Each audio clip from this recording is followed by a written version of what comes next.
আচ্ছা মুরব্বী, আপনার নাম কি? শফিকুল ইসলাম। শফিকুল ইসলাম। আপনি কবে গেছেন, হজে না উমরায় গেছেন? আমি উমরা গেছি 5 বছর আগে। 5 বছর উমরায় গেছেন।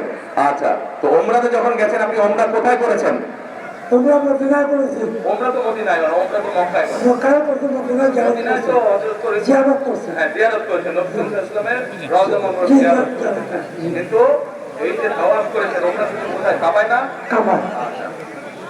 আপনারা সবাই শুনতে পাচ্ছেন আমার কথা? এবার মন দিয়ে কান দিয়ে শুনবেন। আমি ওনাকে একটা প্রশ্ন করবো, দেখি উনি কি বলে। আচ্ছা মুরব্বী, বলেন তো আমাকে, এই যে কাবায় আপনি গেছেন, আল্লাহর ঘর না ওটা? ওটা আল্লাহর ঘর। আচ্ছা, ওটার মালিক কে বলেন? আল্লাহ। কিসের মালিক? আল্লাহ। দুনিয়ার মালিক আল্লাহ, কাবার মালিক আল্লাহ।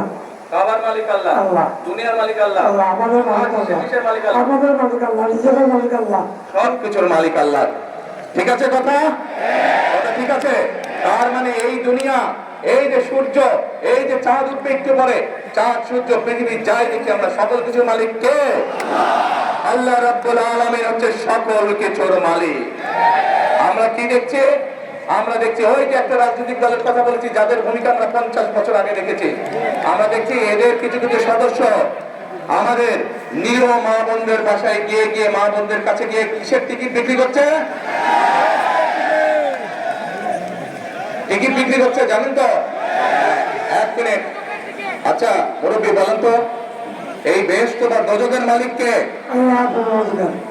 মুরব্বী বলেছে বেহেশত ও দোজখের মালিক আল্লাহ তাআলা। আপনারা একমত? যারা একমত এটার সাথে হাত তুলেন, যারা আল্লাহ একমত এটার সাথে। সবাই একমত। আলহামদুলিল্লাহ, আলহামদুলিল্লাহ, আল্লাহু আকবার, আল্লাহু আকবার।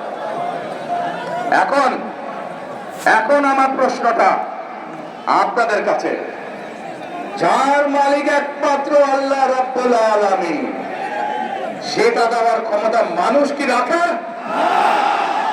তাহলে যে মানুষ কে বলে বেহেশতের মালিক আল্লাহ তাআলা, দোজখের মালিক আল্লাহ তাআলা, কে কোথায় যাবে সেটা সিদ্ধান্ত একমাত্র আল্লাহ তাআলা নেবে। তাহলে যারা গিয়ে বলে যে তাদেরকে ভোট দিলে বেহেশতে যাবে, এটা কি হতে পারে? মুনাফিকি না, এটা রীতিমতন শিরকি, শিরকি, শিরকি। আল্লাহর সাথে তারা কাজেই 71 সালে তারা তো মানুষ হত্যা করেইছে। এখন তারা আবার বহু মানুষকে বিভ্রান্ত করে তারা শিরকির অংশীদার করছে। কত বড় মুনাফিক, কত বড়! তাহলে চিন্তা করেন, যারা এই ভোটের আগে আপনাদের আমাদের বাংলাদেশের মানুষের ধর্মীয় অনুভূতির আঘাত করে মানুষকে ঠকাচ্ছে, এরা যদি কোনোভাবে, আল্লাহ মাফ করুক, আল্লাহ না করুক, কোনোভাবে যদি ক্ষমতায় যেতে পারে, এরা কিভাবে মানুষকে ঠকাবে চিন্তা করেন। 1 মিনিট, কথার যুক্তি আছে কি ভাই? যুক্তি আছে কথার? যুক্তি আছে? এই শিরকিওয়ালাদেরকে, যারা শিরকি করে, এদেরকে বর্জন করতে হবে, মানুষকে সচেতন করতে হবে। আর আরেকটি কথা বলে বক্তব্য শেষ করব। আমি কি বলেছি আপনাদেরকে? আমরা এই দেশের বেকার